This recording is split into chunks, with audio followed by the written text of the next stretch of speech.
In this video, I will show you how you can fix if the slide over feature is not working on your iPad. Now, the slide over feature has been removed from iPads after the iPadOS 26. But after that, Apple has brought this feature back with the iPadOS 0.2 update.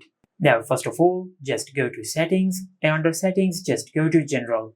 Now, under the General Settings, just tap on Software Update and update your iPad to iPadOS 26.2. After you update your iPad to iPadOS 26.2, then in the main settings page, just tap on multitasking and gestures. Now, if your iPad is in full screen mode, either select Windowed Apps or Stage Manager. Now I'll select Windowed Apps. Now just go to your home screen and select the app which you want to open in Slide Over. For an example, I will select the Photos app.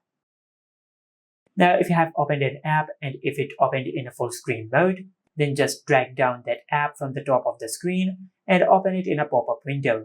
Now just tap and hold the three dots at the upper left corner on the screen, and in this pop-up menu you will find the option for Enter Slide Over.